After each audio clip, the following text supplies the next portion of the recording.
Lord. आज आपण सर्वजण आनंदी आहोत कारण आज मदर्स डे आहे. Praise the Lord. आणि खरोखर मला सांगण्यासाठी खूप आनंद होतो या ठिकाणातून.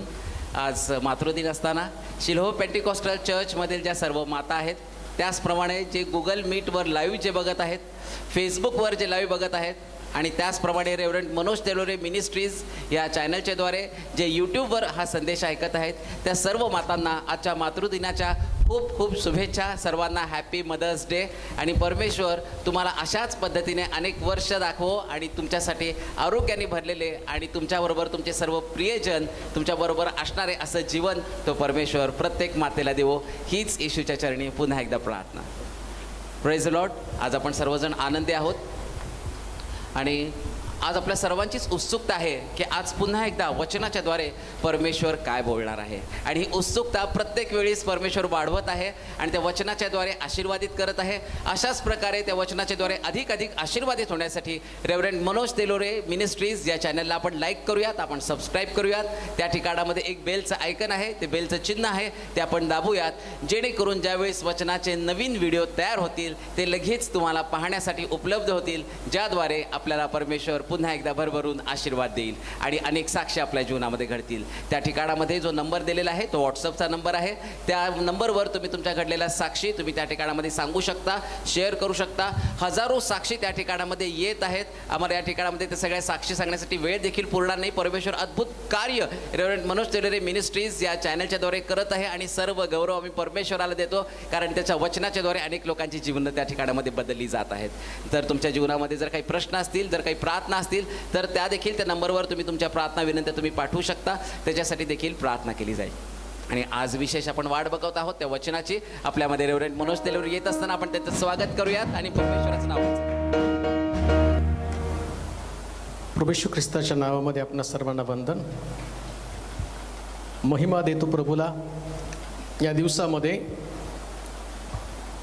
अनेक चमत्कार प्रभू करत आहे आणि तो जिवंत असल्याची खात्री, तो जिवंत असल्याचा पुरावा या पृथ्वी तलावरती तो देत आहे. गत दिवसामध्ये पुष्कळ लोक प्रार्थना विनंत्या पाठवून प्रभूला साकडं घालत आहेत की देवा तू आम्हाला सुटका दे. आणि आनंद वाटतो की अशा असंख्य लोकांना प्रभूनं विविध प्रकारच्या रोगांमधनं वाचवलं. करोनाचे तर भरपूर पेशंट बरे होत आहेत, फक्त विश्वासानंच बरं का. कारण चमत्कार कोणी व्यक्ती करत नाही, चमत्कार सर्व समर्थ देव करतो. त्याच्यामध्ये ती ताकद आहे. कबर रिकामी आहे कारण येशू ख्रिस्त जिवंत आहे.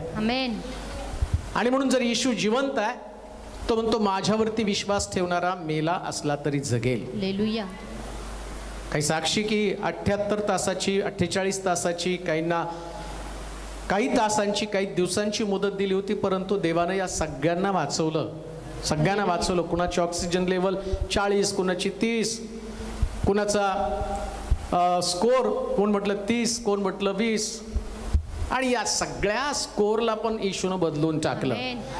तर देव चमत्कार करत आहे. तेवढं सांगण्यासाठी वेळ नाही, पण तो काही थोडक्या साक्षी सांगणं गरजेचं आहे. एक आंटी लॉकडाऊनच्या काळामध्ये त्यांनी सांगितलं की मुलांची नोकरी गेलेली आहे, घरामध्ये आम्ही आहोत आणि घरासाठी लोन काढलेलं आहे, परंतु ते लोन मंजूर व्हायला तयार नाही. ते म्हटले पाळक साहेब, आम्ही ज्या साक्षी ऐकतो त्याच्यावर आम्हाला असं वाटतं की जर तुम्ही प्रार्थना केली तर बँकेचे अधिकारी रोज टोलवाटोली करते. आजही त्यांनी तेच सांगितलं की तुम्हाला देऊ शकत नाही आणि तुम्हाला देणं कठीण आहे. जवळजवळ 99% तुमचं काम होणार नाही, 1% तुमचं काम होईल. परंतु ते म्हटले की या 1%वरती आमचा विश्वास आहे की देव तुम्ही प्रार्थना केल्यावर ऐकल. आणि मग प्रार्थना केली. म्हटलं देवा, आंटींचा विश्वास आहे तर तू त्यांच्यासाठी चमत्कार कर. आणि प्रार्थना केली आणि मी विसरून गेलो. आणि दुसऱ्या दिवशी त्यांनी कॉल करून सांगितलं पाळक साहेब तुम्ही प्रार्थना केली, असा फोन ठेवला आणि दारावरची बेल वाजली आणि बँकेचे अधिकारी इन्क्वायरीला आले, लोन मंजूर झालं म्हणून त्याने सांगितलं. हे देव करू शकतो. सगळ्या समस्या सगळ्याचं उत्तर त्याच्याकडे आहे. हालेलुया. हे करू शकतो बरं का तो. आमेन. एका बहिणीने रडत रडत फोन केला. माझं बाळ, त्याला कोणीतरी हाताला धरून उचललं आणि ते बाळ आता हात पण लावू देत नाही, एवढं रडत आहे. तर त्याच्या हाताला काहीतरी इजा झालेली आहे. आणि ते म्हटले की पाळक साहेब प्रार्थना करा, माझ्या बाळावरती तुम्ही प्रार्थना केली तर माझं बाळ त्याला बरं वाटेल. तिचा विश्वास होता, माझ्याकडे इशू होता, माझ्याकडे प्रार्थना होती. प्रार्थना केली आणि प्रार्थना केल्यावर 10च मिनिटामध्ये तिचा फोन आला. माझं बाळ रडायचं थांबलं आणि त्याचा हात पण दुखायचा थांबला. कान देऊ नाही का, देव या दिवसामध्ये चमत्कार करत आहे. याला सर्व काही शक्य आहे. आणखीन एका मावशींचा त्यांच्या मुलीचा फोन आला. त्यांनी सांगितलं की पाळक साहेब आईचं पोट बिघडलेलं आहे, त्यांना लूज मोशन होत आहे, त्यांचं डोकं दुखत आहे, त्यांना ताप आलेला आहे आणि त्यांचं पोट पण दुखत आहे आणि मग तुम्ही प्रार्थना करा. मी म्हटलं हे सगळी करोनाची लक्षणं आहेत, तुम्ही त्यांची करोना टेस्ट करून घ्या. ते म्हटले काही का असे ना, तुम्ही फक्त प्रार्थना करा आणि आमचा विश्वास हे सगळं थांबेल. मी म्हटलं ठीक आहे, पण तरी तुम्ही करोनाची टेस्ट करून घ्या. ते म्हटले तुम्ही प्रार्थना करा, बाकीचं आमच्यावर सोडा. आणि प्रार्थना केली आणि दुसऱ्या दिवशी त्यांचा फोन आला, करोनाच्या टेस्टची गरज लागली नाही, रात्रीतनं देवाने आरोग्य दिलेलं आहे. लक्षात घ्या, देव झपाट्यानं चमत्कार करत आहे. अद्भुते करणं हा त्याचा स्वभाव आहे. हे सगळं का घडतं माहिती का, कारण त्याचं आगमन जवळ आलेलं आहे, तो लवकर येणार आहे आणि त्याच्यासाठी आम्हाला सिद्ध असणं गरजेचं आहे. आज माझा विषय तो नाही. आज जगामध्ये सगळीकडं मदर्स डे किंवा मातृदिन साजरा केला जातो, परंतु असा कुठला दिवस नसतो बरं का पवित्र शास्त्रामध्ये. असा कोणता दिवस नाही. बायबलमध्ये 365 दिवस देवाचं वचन लागू असतं, ते एका दिवसापुरतं मर्यादित नाही. परंतु नेहमी काही लोकांना, जसं नाताळ 25 तारखेला येशूचा जन्म झाला नाही पण करतात, तसं एक दिवस जे वर्षभर करायचं नाही ते वर्षात एकदा करून मोकळं व्हायचं. वर्षभर येशूला आतमध्ये ठेवायचं नाही, वर्षात एकदा अंतःकरणामध्ये घ्यायचं, म्हणजे तेवढ्या दिवसापुरतं मर्यादित. परंतु बायबलमधले दिवस हे एका दिवसापुरतं नाही, तर बायबलमध्ये 365 दिवसांसाठी आज्ञा आहेत. 365 दिवस. पण तरी सुद्धा आईचं महत्व अधोरेखित करण्यासाठी हा संदेश मी तुमच्यापर्यंत देऊ इच्छित आहे. आई किती महत्वाची आहे. जर पवित्र शास्त्राचा अभ्यास केला तर इस्रायल लोकांमध्ये, कुटुंबामध्ये आईला अतिशय महत्वाचं स्थान दिलं गेलेलं आहे. इस्रायल राष्ट्रांचा संबंध अनेक राष्ट्रांशी आलेला आहे, परंतु इतर राष्ट्रांच्या तुलनेमध्ये इस्रायल लोक मात्र आईला आपल्या कुटुंबामध्ये सगळ्यात उच्च स्थान देत होतं. आता इस्रायल राष्ट्र म्हणजे हे देवाचे लोक आहेत. देवानं त्यांच्यावर प्रेम केलं, त्यांना आज्ञा दिला, त्यांना पवित्र शास्त्र शिकवलं. जे यहुदी लोक आहेत, ज्यांच्यावरती देवाचा प्रभाव आहे, देव म्हणतो हे माझे लोक आहेत, माझ्या आज्ञा मी त्यांना देईल. म्हणजे यहुदी लोकांना नेमकं देवाविषयीची पक्की माहिती आहे, देवाच्या अंतःकरणामध्ये आईचं स्थान काय आहे. आणि त्याप्रमाणे त्या यहुदी लोकांनी आपल्या घरामध्ये आईला सगळ्यात उच्च प्रकारचा दर्जा दिलेला आहे. म्हणजे त्यांना आईची जागा नेमकी काय ती माहिती आहे. जे तुम्ही आणि मी आहोत, आम्हाला अजून पवित्र शास्त्रातली एवढी सखोल माहिती नाही किंवा त्याचं तत्वज्ञान आम्हाला माहीत नाही, कारण आम्ही आणि शिकतो ते मर्यादित आहे. परंतु यहुदी लोक ज्यांच्या संबंधानं, ज्या इस्रायल लोकांसंबंधानं बायबलमधल्या घडामोडी आहेत, बायबलमधल्या घटना आहेत. अंजिराच्या झाडाला पालवी फुटलेली तुम्ही पाहाल, त्यास माझं येणं जवळ होईल, म्हणजे इस्रायल राष्ट्रासंबंधानं बोललं. एका दिवसामध्ये या राष्ट्राची बांधणी करण्याचं अभिवचन त्यांना दिलं. का तर हे लोक देवाच्या आज्ञेचं पालन करणारे लोक होते. त्यांनी कोणत्याच गोष्टी जगातल्या आपल्यामध्ये घेतल्या नाहीत. मग यहुदी लोक, इस्रायल लोक आपल्या कुटुंबामध्ये आईला महत्वाचं स्थान का देत होते? अशी कोणती गोष्ट होती त्यांच्यामध्ये? मला वाटतं निर्गमाच्या पुस्तकाच्या 20व्या अध्यायामध्ये आपण जाऊया, जेणेकरून आपल्याला ते समजेल की मातृदिनाच्या निमित्तानं आईचा दर्जा आमच्या कुटुंबात काय आणि आम्ही काय करत आहोत. निर्गमाचं पुस्तक 20वा अध्याय 4थं वचन वाचा बरं. आपल्यासाठी कोरीव मूर्ती करू नको, वर आकाशातील, हा. खाली पृथ्वीवरील खाली पृथ्वीवरील व पृथ्वी खालच्या जलातील पृथ्वी खालच्या जलातील कशाचीही प्रतिमा करू नको, कशाची प्रतिमा करू नकोस, त्याच्या पाया पडू नको त्याच्या पाया पडू नकोस, किंवा त्याची सेवा करू नको, त्याची सेवा करू नकोस. कारण मी तुझा देव परमेश्वर मी तुझा देव परमेश्वर ईर्ष्यावान देव आहे, ईर्ष्यावान देव आहे, जे माझा द्वेष करतात माझा द्वेष करतात त्यांच्या मुलांना त्यांच्या मुलांना तिसऱ्या चौथ्या पिढीपर्यंत तिसऱ्या चौथ्या पिढीपर्यंत वडिलांच्या अन्यायाबद्दल वडिलांच्या अन्यायाबद्दल शासन करीतो, शासन करीतो. आणि जे माझ्यावर प्रेम करतात माझ्यावर प्रेम करतात व माझ्या आज्ञा पाळतात माझ्या आज्ञा पाळतात अशांच्या अशांच्या हजारो पिढ्यांवर हजारो पिढ्यांवर मी दया करतो. दया करतो. पुढे तुझा देव परमेश्वर हा. याचे नाव व्यर्थ घेऊ नको. तर सगळ्यात महत्वाचं वचन, जे माझ्या आज्ञा पालन करतात. काय लिहिलं त्याच्यामध्ये? जे माझ्यावर प्रेम करतात माझ्यावर प्रेम करतात व माझ्या आज्ञा पाळतात माझ्या आज्ञा पाळतात अशांच्या हजारो पिढ्यांवर मी दया करतो. देवावर प्रेम करणारे लोकच देवाच्या आज्ञा पाळतात. ज्यांचं देवावर प्रेम नाही ना, तो वर्षातला एक दिवस काढतात. एक दिवस काढायचा, त्या दिवसामध्ये कुठं तरी आईच्या तोंडावर एक साडी मारायची, तिला काहीतरी गोडधोड करायचं, आणि 365 दिवस मात्र तिला शिव्या घालायच्या. 365 दिवसातला एक दिवस काढला, मग 364 दिवस आम्ही तिच्यावरती राज्य करायचंय. परंतु बायबल काय सांगतं? देव आपल्या आज्ञेवर प्रेम करतो, आणि जे देवावर प्रेम करतात त्यांच्या हजारो पिढ्यांवर तो दया करतो. आणि पुढे काय म्हटलं? आणि जे माझा द्वेष करतात, म्हणजे जे देवाच्या आज्ञा पाळत नाही ते देवाचा द्वेष करतात. नीट ऐका, आता देवाची आज्ञा काय ते तुम्हाला सांगतो खाली. जे माझा द्वेष करतात त्यांच्या मुलांना तिसऱ्या चौथ्या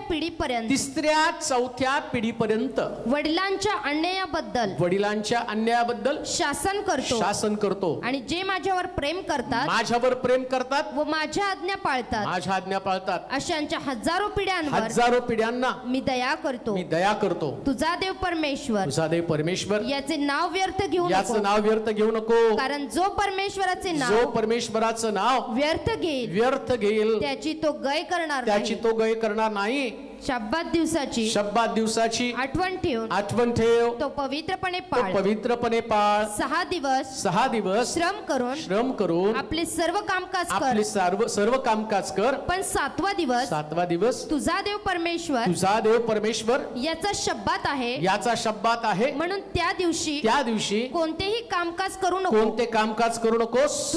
तू तुझा मुलगा तुझी मुलगी तुझा दास तुझी दासी तुझे गुरेढोरे व तुझ्या वेशीच्या आत असलेल्या उपरी यांनीही करू नये. कारण 6 दिवसात परमेश्वरानं आकाश पृथ्वी समुद्र व त्यातील सर्व काही निर्माण केले. आणि 7व्या दिवशी विसावा घेतला. म्हणून परमेश्वरानं शब्बात दिवस आशीर्वाद देऊन पवित्र केला. आपल्या बापाचा व आपल्या आईचा मान राख.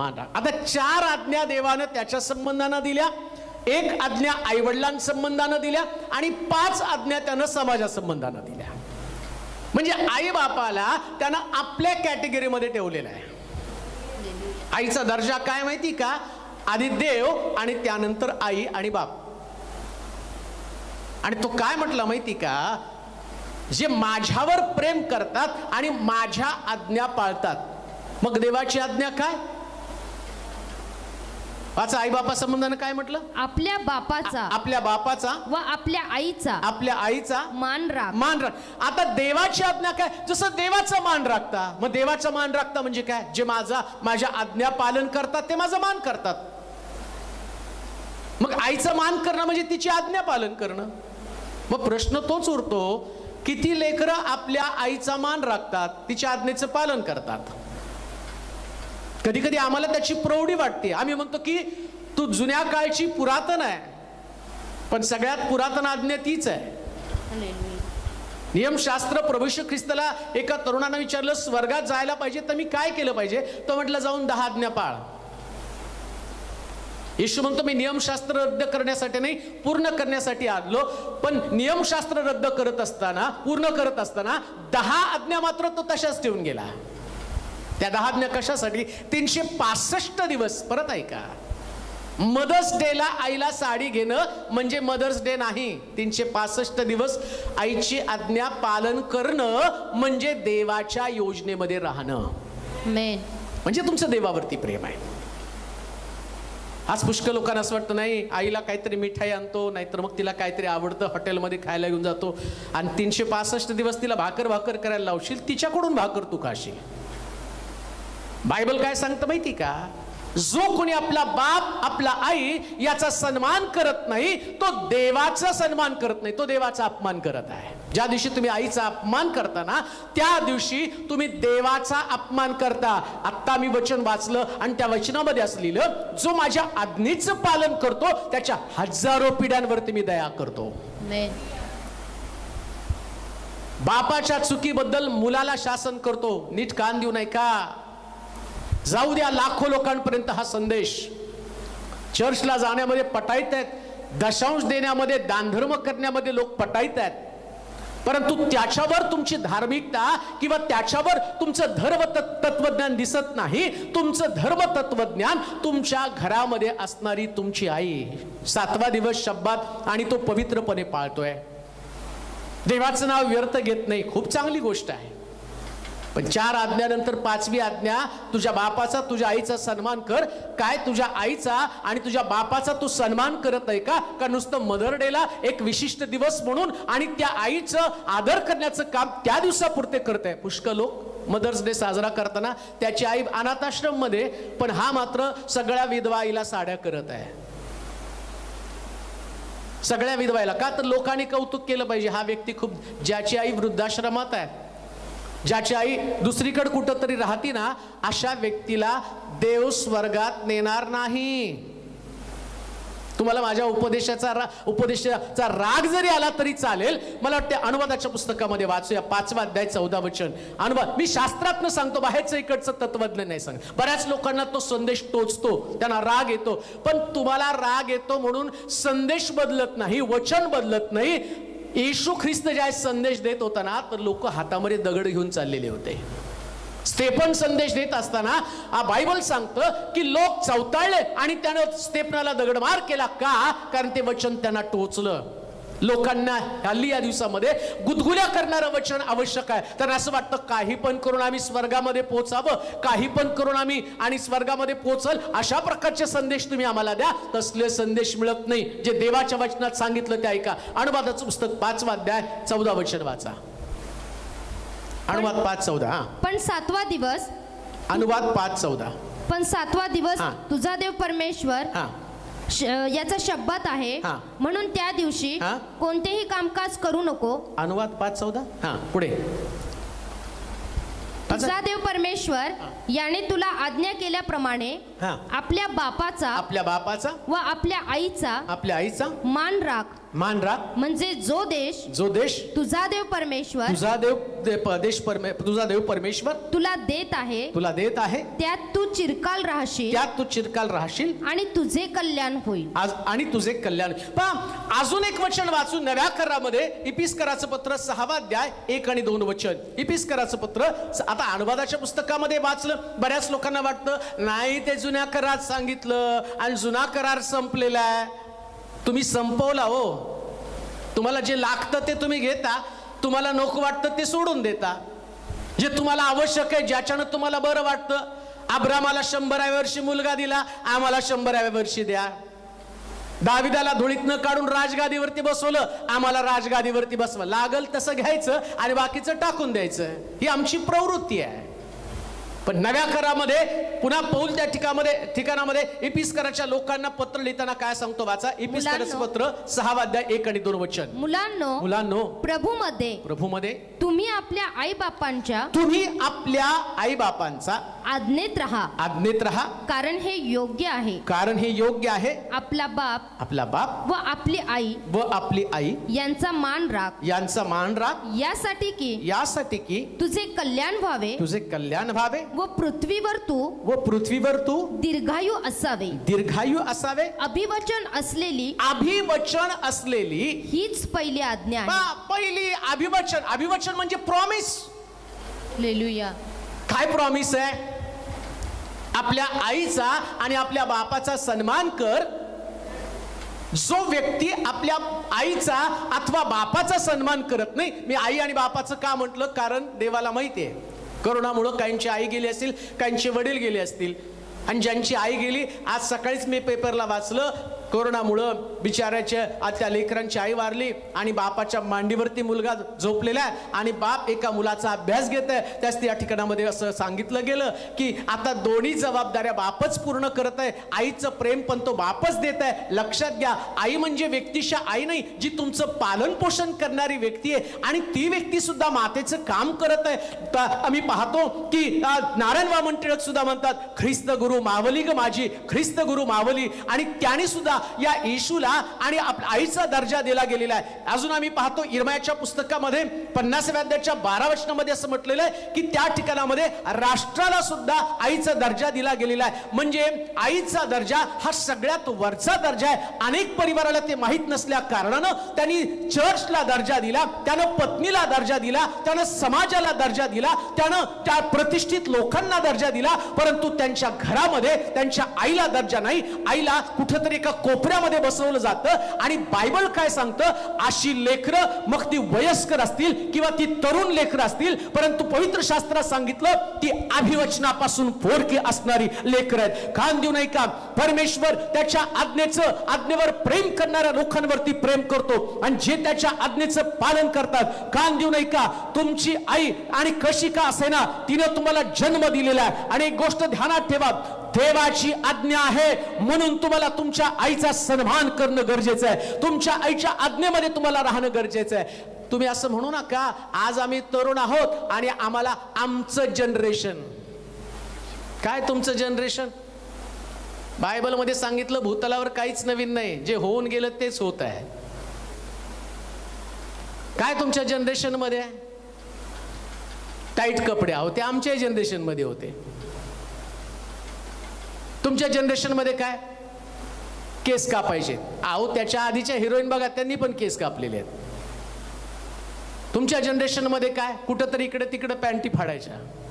काय नवीन नाही, सगळं जुनच झालेलं आहे. आणि सगळं पृथ्वीतला होऊन गेलंय आणि तुम्ही तेच करताना त्याला नवीन नाव देता. पण एक गोष्ट लक्षात ठेवा, देवाचं वचन काल आज युगानुयुग एकसारखं आहे. या वचनामध्ये देव, तुम्ही बदल कराल पण देव नाही बदलणार. आणि देवानं त्याचं मन या पवित्र शास्त्रामध्ये प्रगट केलेलं आहे. समाजामध्ये प्रत्येक व्यक्तीची जागा काय? हे न्यायाचं पुस्तक, हे याला जे नियमशास्त्राचं पुस्तक आहे ना, या नियमशास्त्राच्या पुस्तकामध्ये प्रत्येक व्यक्तीविषयीची जागा देवाच्या अंतःकरणामध्ये काय आहे, हे नियमाचं पुस्तक आहे. मग प्रत्येकासाठी नियम दिले आणि नियम देत असताना या ठिकाणात आईवडिलांसंबंधानं नियम दिला, म्हणजे देवानंतर त्यांची जागा आहे. आणि त्या जागेसंबंधानं असं म्हटलं की या ठिकाणामध्ये त्याने म्हटलं अभिवचन असणारी, प्रॉमिस असणारी आज्ञा. दुसरी आज्ञा कोणतीच नाही की ज्याच्यामध्ये तुम्हाला प्रॉमिस आहे. अभिवचन असणार किंवा हे केल्यावरती तुम्हाला हे मिळेल असणारी दुसरी आज्ञा कोणती नाही. वाचा बरं एपिस्कराचं पत्र परत एकदा. मुलांनो प्रभूमध्ये तुम्ही आपल्या आई बापांच्या आज्ञेत राहा, कारण हे योग्य आहे. आपला बाप व आपली आई यांचा मान राख, यासाठी की तुझे कल्याण व्हावे व तू पृथ्वीवर दीर्घायू असावे. अभिवचन असलेली हीच पहिली आज्ञा आहे. याच्यानंतर बाकीच्या आज्ञा नंतर. आम्ही बाकीचं सगळं भारूड जमा करायला जातो आणि अभिवचन असणारी आज्ञा कोणती आज्ञा? काही केलं तरी माझ्या आईचा रिस्पेक्ट करायचा, तिच्या शब्दाची किंमत मला करायची. ती सांगती त्या प्रत्येक गोष्टी मागे भावना आहे, तुमचं हित त्याच्यामध्ये लपलेलं आहे. ज्या मार्गाने तुम्ही चालला त्या मार्गातले खाचखळगे तिला माहिती आहे, आणि तिला कधीच वाटत नाही की माझ्या असणाऱ्या त्या अपत्याचं, माझ्या मुलाचं वाईट व्हावं. जग तुम्हाला जेवढं ओळखतं त्याच्यापेक्षा जास्त तुमची आई तुम्हाला ओळखती. का? कारण तिनं जगापेक्षा जास्त 9 महिने 9 दिवस तुम्हाला पोटात ठेवलेले. त्यामुळं आई तुम्हाला 9 महिने 9 दिवस जास्त ओळखती, मग लोक तुम्हाला ओळखतात. त्यामुळं लोकांना तुमचं काय माहित नाही, पण तुमच्या आईला तुमचं अशक्तपण, तुमची कमजोरी. आणि एक गोष्ट तुम्हाला सांगतो, देवानं या स्वतःला पण आईचा दर्जा दिलेला आहे. देवानं स्वतःला पण आईचा दर्जा दिलेला आहे. तुम्हाला दाखवतो वचनामध्ये मी ते. कारण बनवतानाच ते पात्र त्याने एवढं सुंदर बनवलं ना, की देवानं सगळं प्रेम जे त्याचं त्या आईमध्ये घातलेलं आहे. तिच्यामधली क्षमाशीलता, लेकरांसाठी वेदना सहन करण्याची तिची प्रवृत्ती, लेकरांसाठीची तिची धडपड, लेकरांसाठी तिच्या प्रत्येक गोष्टीची असणारी तळमळ, या सगळ्या गोष्टी आम्ही पाहतो त्या आईमध्ये. म्हणून देवानं पण आपल्या आणि प्रतिमा देत असताना किंवा जागा देत असताना त्यानं आईच्या बाबतीमध्ये नेमकं तसंच केलेलं आहे. त्यानं दर्जा दिलेला आहे त्या ठिकाणामध्ये. आणि मग आता देव काय म्हणतो माहिती का? आईचा सन्मान करणारा व्यक्ती त्याला अभिवचन काय दिलं? बायबल सांगतं त्याला दीर्घायुष्य, अजून काय? तुझे कल्याण व्हावे, तुझं कल्याण व्हावं. दुसऱ्या भाषेमध्ये, जो मुलगा किंवा मुलगी आपल्या आईचा अपमान करतो, नीट ऐका, किती पण एज्युकेटेड असा, किती मोठ्या पदावरती असा, किती पैसा, किती बंगला मोठा असू द्या, किती गाडी, किती प्रतिष्ठा तुमची असू द्या, पण जर तुमच्या आईचा अपमान करणारी तुम्ही लेकरं आहात, नीट ऐका, तुम्ही लेकरं अशा प्रकारचे आहात की तुमच्या आईच्या, तुमच्या वडिलांच्या इच्छेच्या विरोधात तुम्ही निर्णय घेत आहात. आज मी तुम्हाला जी गोष्ट सांगणार आहे त्याच्यामध्ये असं म्हटलं, तुम्ही तुमचं आयुष्य कमी करत आहात. आईची आज्ञा पालन करणारे, वडिलांची आज्ञा पालन करणारे लेकरं, बायबल सांगतं त्यांना तो दीर्घायुष्य देणार आहे. दुसऱ्या भाषेमध्ये मी तुम्हाला सांगतो, तुमच्या आईचं बीपी तुम्ही वाढवता चुकीचे निर्णय घेऊन, तिच्या इच्छेचे विरुद्ध वागून, मग देव तुम्हाला BP, sugar, heart attack, kidney fail, हे फेल, लिव्हर फेल करणार नाही का? चाचपून बघा, असे सगळे आजार असणारे लोकांनी किती वेळा आईला दुखावलं, किती वेळा. आता त्या आईने नाही तुम्हाला शाप दिला, तुम्ही देवाच्या वचनानं शापित झालेला आहात. इथं लिहिलंय ते अभिवचन असणारी आज्ञा. म्हणजे जर आज्ञा पाळलं तर अभिवचन, आज्ञेचं पालन केलं तर आशीर्वाद आहे. दोनच गोष्टी, आशीर्वाद नाही तर शाप. मधली अवस्था नाही. देव न्यूट्रल नाहीये. एक तर तो म्हणतो इकडं, तर नाही तर इथं मधली जागा नाही, बॉर्डर नाहीये. या ठिकाणात जर तुम्ही बघितलं तर तुम्हाला कळेल की या जी असणाऱ्या अभिवचन असणारी आज्ञा, तो म्हणतो जिथं तू राहतो त्या देशामध्ये तू दीर्घायू होशील आणि तुझं कल्याण होईल. आता लक्षात घ्या, तुमच्याकडे समस्या असण्याचं कारण काय? तरुण लेकरांना मी सांगेल, आई वडिलांचा अपमान करत आहात ना, मग तुम्ही तुमच्या जीवनाचं वाटोळं करून घेतात. कल्याणच्या विरोधामध्ये उद्ध्वस्त होणार. म्हणून मदर डेला साडी, मदर डेला काहीतरी गोडधोड घाललं, याच्यानं मदर डे होत नाही. 365 दिवस मदर डे असतो, 365 दिवस तिचा रिस्पेक्ट केला जातो.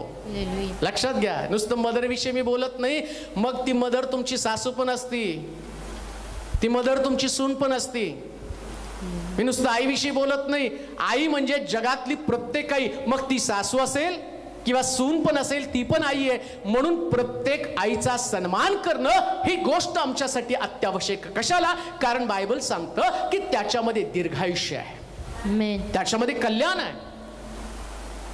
एक गोष्ट ध्यानात ठेवा, ज्या पद्धतीचं वर्तन तुमचं पृथ्वी तलावर तुमच्या आईशी, बापाशी तुमचं असणार आहे ना, देव त्याच प्रकारचं वातावरण तुमच्या बाबतीत तयार करणार आहे. कारण बायबल सांगतं देवानं फारोचं मन कठीण केलं, फारोचं मन कठीण केलं असं लिहिलं.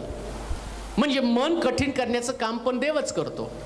ती गोष्ट मला आठवते की एक मुलगा आपल्या बापालाच व्हीलचेअरवरती घेऊन चाललेला असतो. बाबा चला आपण जाऊया. तो बाप रडत असतो. मुलगा विचारतो, बाबा तुम्ही कशाला रडत आहे? तो म्हटलं, बाळा मला माहिती आहे तुम्हाला बाहेर कुठे घेऊन चाललेलं नाही, तुम्हाला अनाथ आश्रम मध्ये घेऊन चाललेला आहेस. तो म्हटलं बाबा तुम्हाला कसं कळालं की मी अनाथ आश्रममध्ये घेऊन चाललो? अरे बाबा मी माझ्या बापाच्या बाबतीत हेच केलं, आता तू माझ्या बाबतीत हेच करणार, कारण मला माहिती हा देवाचा न्याय आहे.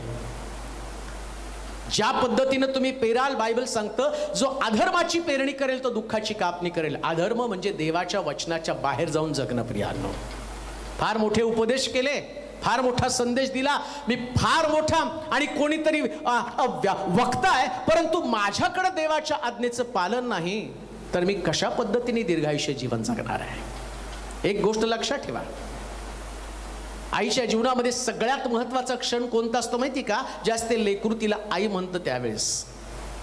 शुनेम या ठिकाणच्या थोर स्त्री संबंधानं असं म्हटलंय, आलिशा तिच्या घरामध्ये आला, त्या बाईनं घराच्या धाब्यावरती त्याला एक खोली बांधून दिली. नवऱ्याला सांगितलं की हा देवाचा माणूस आहे.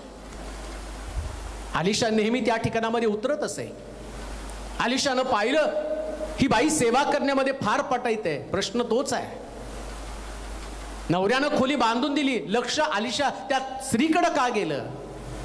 कारण त्या स्त्रीनं त्याचं आदरातिथ्य केलं. लक्षात घ्या, दुसऱ्या भाषेमध्ये मी तुम्हाला सांगेल, आई ही अशी गोष्ट असती ना, ती घरामध्ये देवाचं अस्तित्व निर्माण करण्याचं सामर्थ्य तिच्यामध्ये आहे, आईमध्ये फक्त. मग दिवसभर 24 तास तो कामामध्ये व्यस्त असतो, कामातला तणाव, बाकीच्या गोष्टी त्याच्याकडे असतात, पण आई एक अशी गोष्ट आहे ना, ती बाई जसं तिनं सांगितलं आलिशा माझ्या घरामध्ये असावा. आणि मला माहिती की प्रत्येक परिवारामध्ये आईचा दर्जा तोच आहे. तिला वाटतं तिची लेकरं प्रार्थनेमध्ये असतात. मला आज रोज शेकडो फोन येतात, पाळक साहेब मुलगा माझा प्रार्थनेमध्ये यावं, त्याने देवाचं वचन ऐकावं, देवाच्या वचनासाठी बसावं, यासाठी तुम्ही प्रार्थना करा. सगळं आहे हो त्याच्याकडं, पण त्याला देवाची भीती नाही आहे. तिला माहिती आहे ज्याच्यामध्ये देवाची भीती नाही ते कसे जगामध्ये उद्ध्वस्त होतात. तिला वाटतं देवाच्या मार्गामध्ये त्यानं राहावं, म्हणून त्या स्त्रीला थोर म्हटलेलं आहे. वास्तविक पाहता इथं पुरुषाचं महत्व असताना सुद्धा आलिशा त्या घरामध्ये गेला, त्या स्त्रीच्या सांगण्यावरून त्या पुरुषानं खोली बांधली. म्हणजे तिला कळालं धार्मिक माणसं घरामध्ये असली पाहिजे. आणि मग त्या आलिशानं तिला विचारलं, बोलवलं एक दिवशी, बाई तुला तुझ्या घरामध्ये तुम्हाला माझं आदरातिथ्य केलेलं आहे, तुझ्या नवऱ्याला राज दरबारामध्ये नोकरी देऊ का? राजा माझ्या ओळखीचा आहे. आता राजाच्या दरबारामध्ये नोकरी जर मिळाली आलिशाच्या सांगण्यावरून तर ते किती मोठं भाग्य असणार आहे. पण ती स्त्री अतिशय हात जोडून नम्रपणे म्हणते, महाराज माझ्या नवऱ्याला गव्हर्नमेंटची नोकरी देण्याच्या ऐवजी मला आई होण्याचं भाग्य द्या. हे त्या आईचं अंतःकरण आहे. तिला माहिती त्याचं विश्व काय तर फक्त लेकरं आहेत. तिचं जीवनच लेकरांभोवती फिरत असते. लग्नाच्या अगोदर, लग्न झाल्यावर जी स्वतःला सजवण्यामध्ये आपला वेळ खर्च करणारी आई, ज्या दिवशी तिचं आणि ती आई होती ना आणि ती पत्नीचं रूपांतर आईमध्ये होतं ना, ती स्वतःला सजवण्यात वेळ खर्च करत नाही. सारं तिचं लक्ष त्या मुलाला सजवण्यामध्ये असतं. कुठपर्यंत माहिती का? अहो तिचा मुलगा म्हातारा कधी होतच नाही हो. ती मरताना सुद्धा त्याला बाळा म्हणूनच मरती, जो मुलगा 80 वर्षाचा जरी असला तरी, कारण तिच्यासाठी ते बाळच आहे. हे आईचं हृदय आहे. देवाच्या बाबतीमध्ये पण तसंच आहे. परमेश्वर रोज तुमची वाट पाहत असतो आईच्या अंतःकरणामध्ये, आईच्या अंतःकरणात. मला चांगलं आठवतं, गुजरातमध्ये एक आई, तिला रस्त्यावरती टाकलं. त्या आईला जवळजवळ 25,000ची पेन्शन होती आणि मग ती फुटपाथवर राहायची. मुलगा, तिची मुलगी कारमध्ये यायची, तिची सही घ्यायची आणि पेन्शन आणायला जायचे. मग त्या मीडियाच्या लोकांनी त्यांना पकडलं. त्या आईला विचारलं, तू का त्यांना देत आहे? ते म्हणले, नाही ती माझी मुलगी आहे, तो माझा मुलगा आहे. मग ते तुला घरात ठेवत नाही ना, तो त्यांचा प्रश्न आहे. ती मुलं आहेत, मी आई आहे, मी आई आहे. त्यांनी मला रस्त्यावर टाकलं पण मी त्यांना वाऱ्यावर नाही सोडू शकत. हे आईचं अंतःकरण आहे. याच्यासारखं अंतःकरण तुम्हाला जगामध्ये कुठं सापडणार नाही. या अंतःकरणासाठीच देवाने सांगितलं, अभिवचन असणारी पहिली आज्ञा कोणती तर आपल्या आईचा व आपल्या बापाचा सन्मान कर. देवाचे प्रिय लोको, शेवटच्या काळामध्ये सगळ्यात मोठी कठीण समस्या कोणती असणार, जी विश्वासणाऱ्यांमध्ये सुद्धा तुम्हाला दिसेल. शेवटच्या काळामध्ये अंतिम दिवसामध्ये आहोत. करोनानं जग संपत चाललेलं आहे. सगळ्या जगामध्ये ते करोना कुटुंबाला उद्ध्वस्त करत आहे. कठीण दिवस आलेले आहेत, परंतु कठीण दिवस विश्वासणाऱ्यांच्या घरामध्ये येता कामा नये. कोणते कठीण दिवस? मला वाटतं तिमोथेचं दुसरं पत्र 3रा अध्याय 2रं वचन वाचा. 2 तिमोथी आणि त्याचा 3रा अध्याय आणि त्याचं 2रं वचन वाचा. कारण माणसे स्वार्थी धनलोभी बढाईखोर गर्विष्ठ निंदक आई बापास न मानणारी उपकार न स्मरणारी. आई बापास न मानणारी माणसं शेवटच्या काळात, असं त्याचं टायटल काय? जवळ येऊन ठेपलेली संकटे शेवटच्या काळामध्ये. आता लोक म्हणतात करोना आलाय, शेवटचा काळ आला. शेवटचा काळ तेव्हाच आला ज्यास तुमची आई अनाथ आश्रम मध्ये गेली. तुम्ही म्हणता आता करोना आला, राष्ट्रावरती उठलं, आता काहीतरी वेगळं घडत आहे. अहो, शेवटच्या काळाला सुरुवात तेव्हा झाली ज्या दिवशी तुमच्या मुखातनं तुम्ही तुमच्या आईला शिवी दिलेली आहे. ज्या दिवशी तुमच्या आईच्या डोळ्यामध्ये अश्रू आले ना, त्याच दिवसाला कठीण दिवस म्हटलेले आहेत. तिथंच देव संतापला. जी आज्ञा मी त्यांना देऊन ठेवली ना, आपल्या आईचा बापाचा सन्मान करा, ही लेकरं आई बाप. मला प्रश्न पडतो, देवानं जगावर एवढी प्रीती केली, आपला एकुलता एक पुत्र देऊन टाकला यासाठी की कोणाचा नाश होणे तर प्रत्येकाला सार्वकालिक जीवन प्राप्त व्हावं. एवढा प्रेमळ देव आणि एवढा कोरोनानं संतापून कोरोनानं लोकांचा नाश करते, देवाला वाईट वाटत नाही का? का वाईट वाटेल? लेकरं जर आईबापांना जुमानत नाही, स्वार्थापोटी आंधळी झालेली लेकरं, त्यांना त्यांची पत्नी पाहिजे, त्यांना त्यांची लेकरं पाहिजे, पण त्यांना त्यांच्या आईविषयी किंमत नाही आहे. त्यांची आई उपाशी आहे का? कधी जेवली का? खावली? कधी तिचं काय दुखतं? तिचं बीपी वाढलं, तिचं शुगर वाढलं, तिला कुठला त्रास आहे? एक दिवस जेवलं नाही ना, ती आई रात्रंदिवस त्या लेकरासाठी प्रार्थना करते, त्याला बघती, डॉक्टरकडे नेती, सगळीकडे नेती. आणि तुमच्या आईला कधी कधी थोडीशी आजारी पडली तर तुम्ही म्हणता तुला 12 महिने हाच त्रास आहे.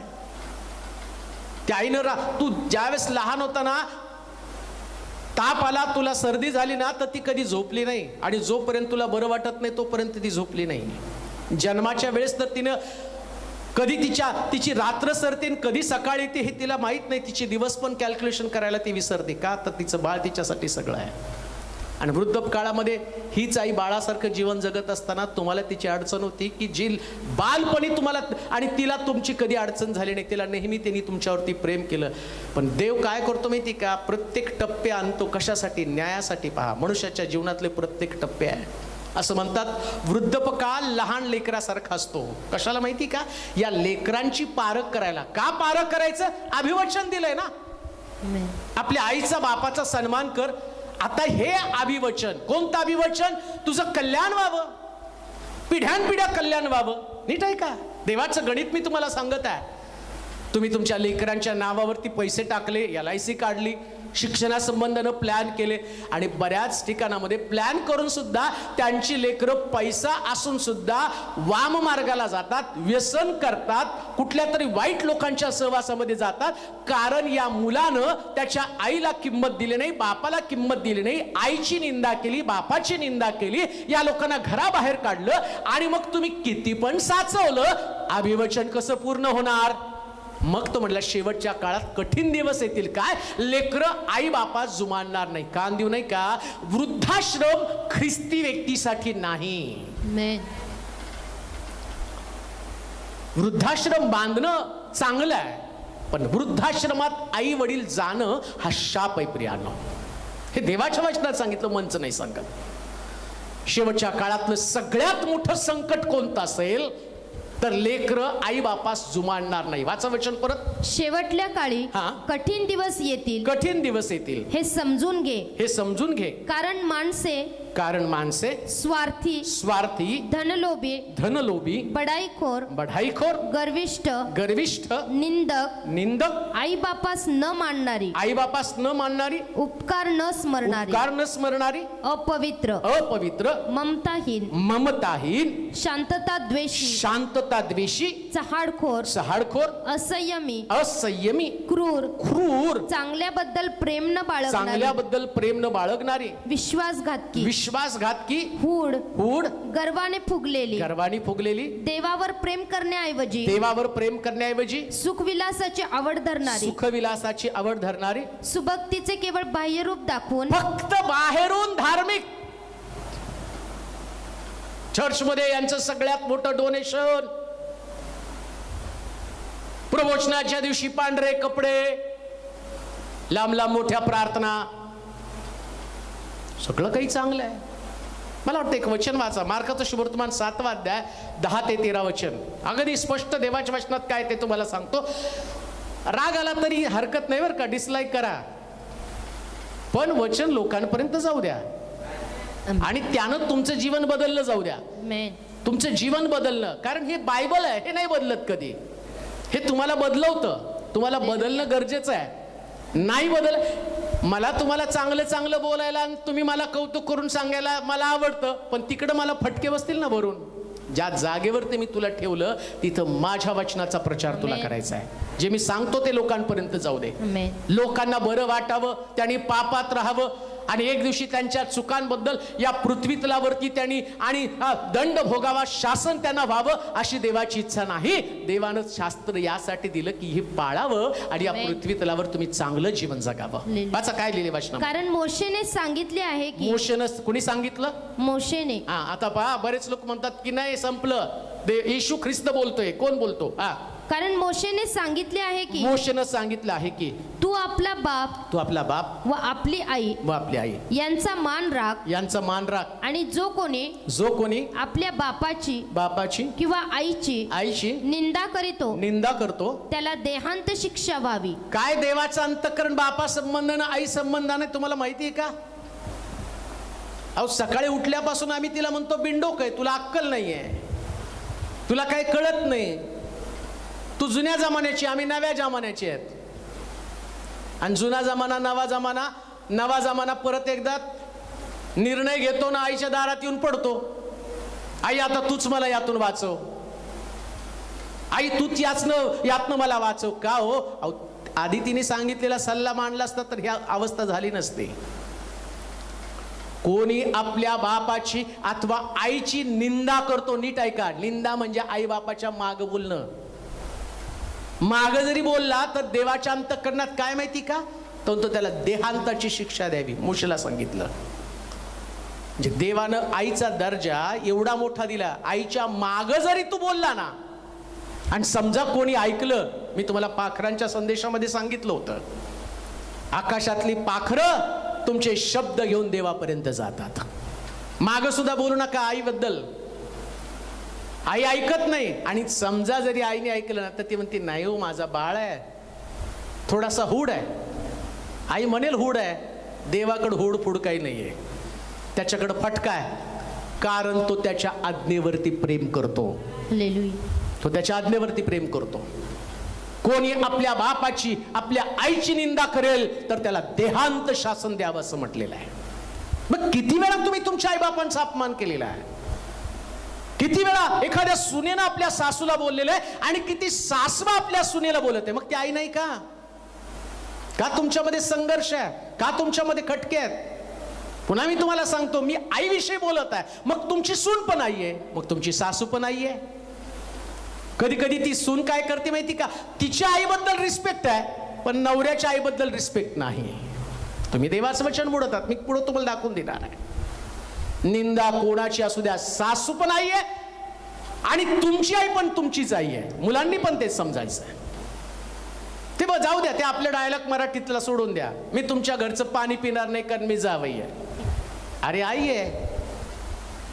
बायबलमध्ये जावई फिवई नसतो, इथं आई आणि बापच असतं, मुलगा आणि आईच असती. प्रियानो, हे देवाच्या वचनातलं नातं आहे आणि देवानं प्रत्येक नातं त्या नात्याला वेगळा दर्जा दिलेला आहे. तसं आईला दर्जा देऊन ठेवलेला आहे. लेकरांनी आई बापाची निंदा करता कामा नये. निंदा म्हणजे पाठीमागं सुद्धा शब्द बोलू नये. तुम्ही तर तोंडावर बोलत आहात, पाठीमागं बोलणाऱ्याला तो म्हणतो देहांताची शिक्षा दे. आता कोणी देणार नाही ती देहांताची शिक्षा, पण देवाचं अंतःकरण मी तुम्हाला सांगत आहे. ती म्हणाले हे जुन्या करारात आहे. येशूनं पुन्हा बोलून दाखवलं ना. अच्छा बरोबर, येशू काय म्हणतो तिथं? कारण मोशेने सांगितले आहे की, मोशेने सांगितलं आहे की तू आपला बाप व आपली आई यांचा मान राख, आणि जो कोणी आपल्या बापाची किंवा आईची निंदा करतो त्याला देहांत शिक्षा व्हावी.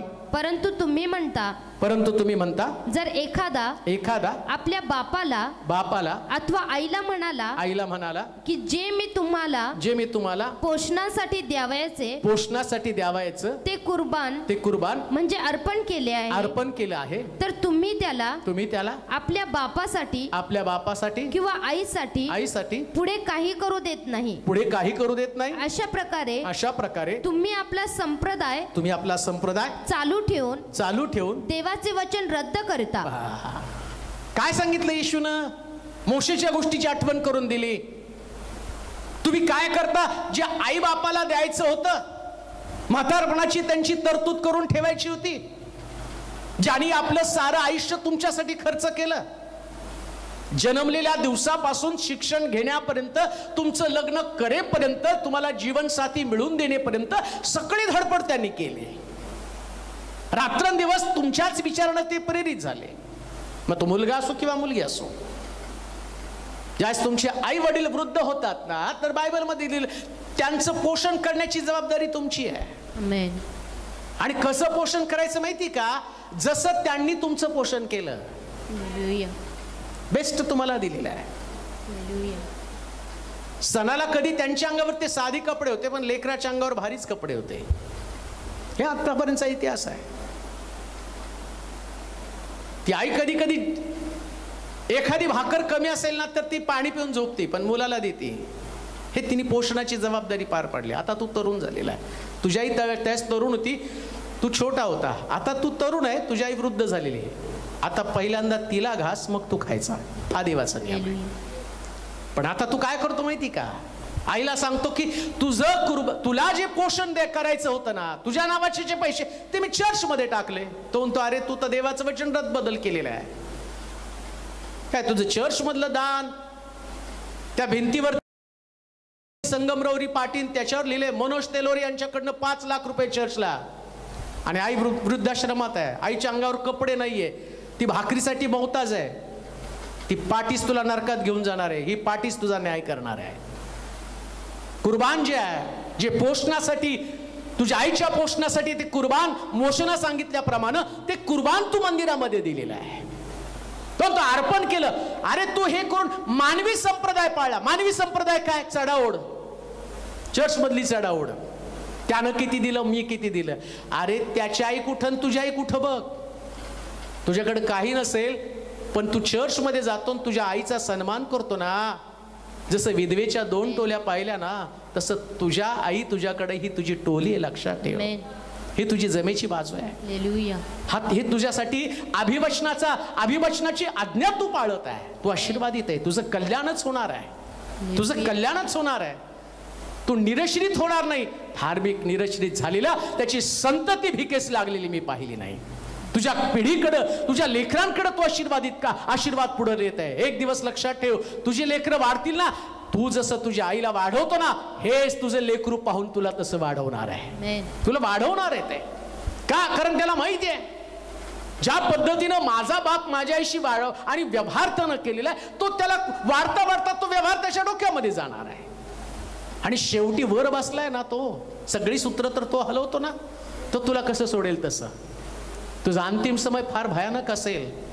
हे देवाच्या वचनातनं सांगतो मी, इकडून तिकडून सांगत नाही प्रियांनो. जर देव आणि देवाची वचनं यावर तुमचा विश्वास आहे, तर तुम्हाला बदलावंच लागेल. तुमच्या विचारांमध्ये तुम्हाला फरक करावा लागेल. नुसतं चर्चला गेलो, शब्दात पालन केलं, दानधर्म केलं, दशांश दिला, इथपर्यंत तुमची धार्मिकता मर्यादित ठेवू नका प्रियांनो. तुम्हाला माहिती का, सगळ्यात मोठं आशीर्वादाचं कारण आईच आहे. आईच आहे. सांगतो मी तुम्हाला ते. इसाकाला 2 मुलं, एकाचं नाव याकोब आणि दुसराचं नाव एसाव. इसाक म्हातारा झाला, त्यास रिबका त्याला काय सांगते माहिती का? अरे याकोबा, एक काम कर, तुझा बाप आता एसावाला आशीर्वाद देणार आहे. तू रानामध्ये जाऊन पारत करून ये. तुझा भाऊ रानामध्ये पारत करण्यासाठी, हरण पकडण्यासाठी गेले. पण एक गोष्ट मी तुला सांगते, तुझ्या बापाला मी एक करडू, हरणासारखंच दिसेल असं करडू मी तुला आणि शिजवून देते, आणि तू तुझ्या बापाला जाऊन ते करडू खायला घाल, आणि तुझा बाप एसावाच्या ऐवजी तुला आशीर्वाद देईल. तिला माहिती आशीर्वाद कसा मिळवायचा आहे. काय आईचं तुम्हाला ऐकायचं माहिती का? याचं कारण देवाकडे जाण्याचा आशीर्वादाचा रस्ता तुमची आई आहे. तुमची आई तुम्हाला देवाकडे आशीर्वादाच्या रस्त्याने घेऊन जाते. जसं याकोबाला त्या आईनं आशीर्वादाच्या रस्त्याने घेऊन गेले. एसाव कधी त्यानं आईकडे जाऊन ती शिफारस केली नाही. तो अवलंबून राहिला. त्याला असं वाटलं वारशानं मला सगळं मिळेल, कारण तो ज्येष्ठ आहे ना. पण आईनं कनिष्ठाला ज्येष्ठाचा आशीर्वाद मिळवून दिला. का? कारण आईला माहिती होतं हा आशीर्वाद कसा मिळवायचा. लेकरांनो, कान देऊ नाही का? आज मी तुम्हाला आशीर्वादाचा रस्ता सांगत आहे. हा आशीर्वादाचा रस्ता काय आहे? रिबका सांगती त्या पद्धतीने तुम्हाला ऐकायला पाहिजे. तुमची आई ज्याप्रमाणे तुम्हाला मार्गदर्शन करते त्याच मार्गदर्शनाने तुम्हाला चालायला पाहिजे. मग आई कशी? वाचूया नीतिसूत्राचं पुस्तक आणि त्याचं पहिला अध्याय 8 वचन.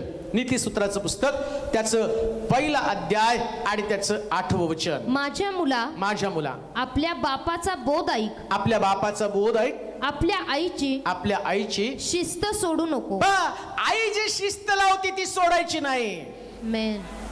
कधी सोडू नका. म्हणतो नाही हो, आमचं स्वातंत्र्य तिने काढून टाकलं. कसल्या स्वातंत्र्याचं घेऊन बसलाय?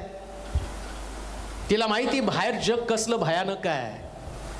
जास्ती सांगती ना बाळा, मग तो मुलगा असेल मुलगी असेल, ठराविक वेळेतच घरामध्ये येणार, तर त्या आईला या वास्तव जगाची जाणीवेजी तुम्हाला नाहीये. तुम्ही सगळ्यांवर विश्वास ठेवता हो.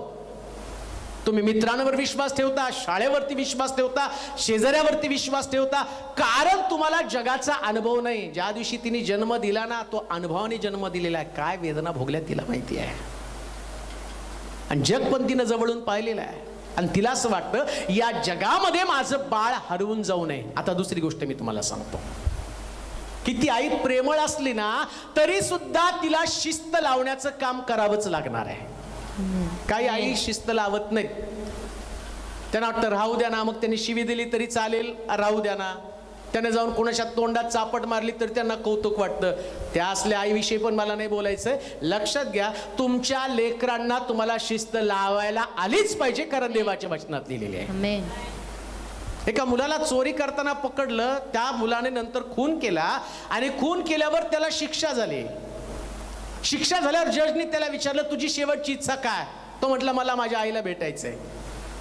आणि मग तो आईच्या गळ्यात पडला आणि आईच्या गळ्यात पडल्यावर त्यानं जबरदस्त तिचा कान चावला, नाक चावलं, रक्तबंबाळ केलं. जजने विचारलं असं का केलं तू? तो म्हटलं मी पहिली चोरी केल्यावर आईने मला चापट मारली असती तर आज मी खून केला नसता.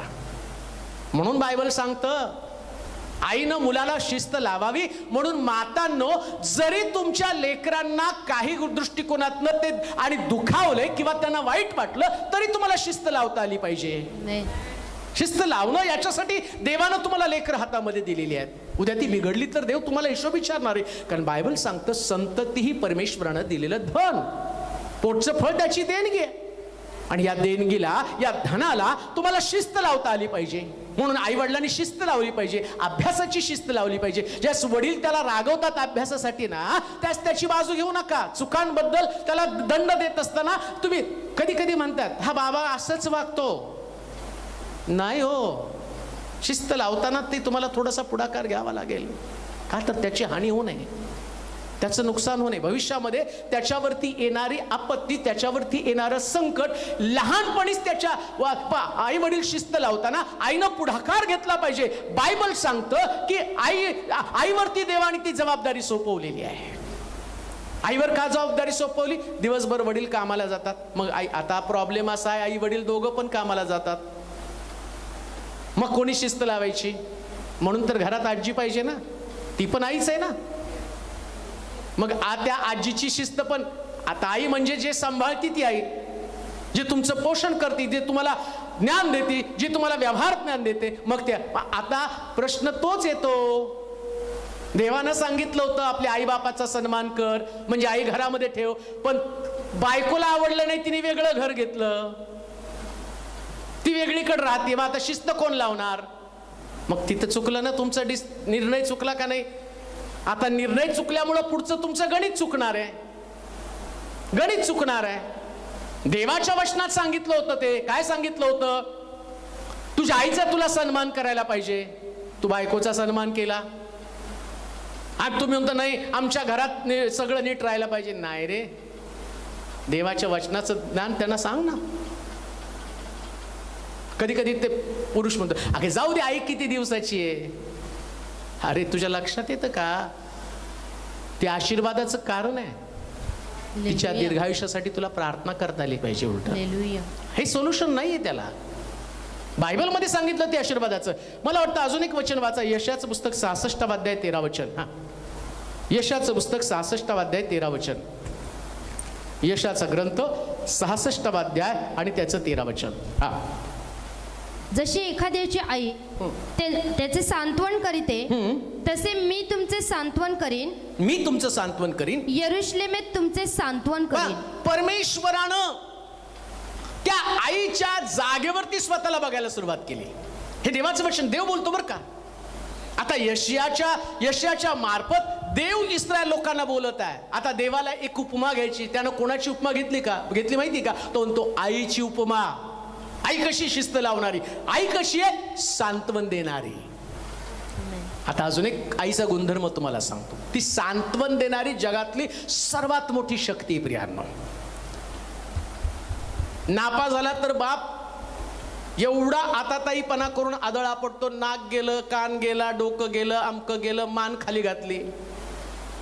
आई मात्र सांत्वन देते. अरे बाळा एवढं काही वाईट वाटून घेतो, पुढच्या वर्षी अभ्यास करून अजून चांगल्या मार्कानं पास हो. तिच्यासारखं सांत्वन कोणाकडे नसतं. आणि तिनं सांत्वन दिलं म्हणून तो मुलगा जिवंत आहे. तो किती वेळा नापास झाला तर तिचं तेच आहे, बाळा अजून एक वर्ष बघ, हताश नाही व्हायचं, पप्पाकडे नको लक्ष देऊ, तू अजून अभ्यास कर, मी तुला उठवते. आणि मग तो अभ्यासाला उठण्यासाठी सकाळपासून त्याच्या मागे लागते. त्याला चहा दे, त्याला खायला दे. तो झोपला का नाही, परीक्षा त्याची, पण जागरण मात्र हिच असतं. का? कारण ती सांत्वन देते ना, त्या सांत्वना नुसतं सांत्वन देत नाही, त्या सांत्वनासाठी तिची मेहनत असते बरं का. तीच गोष्ट प्रभू बोलतोय. काय म्हणतो माहिती का? आई जशी सांत्वन देती तसं इस्रायला मी तुला सांत्वन देईल. सांत्वन म्हणजे तरतूद, प्रोव्हिजन. काय प्रोव्हिजन असणार आहे? तू अपयशी आहे, मग तुला मी यश प्राप्त करून देण्यासाठी तुझा हात धरेल, मी तुझं मार्गदर्शन करेल, मी तुझ्या बरोबर तुझ्या संगती असणार आहे, मी तुला सोबत करेल. कशासाठी? एक यशस्वी जीवन जगण्यासाठी. आता अजून एक गोष्ट मला सांगतो, कान देऊ नाही का.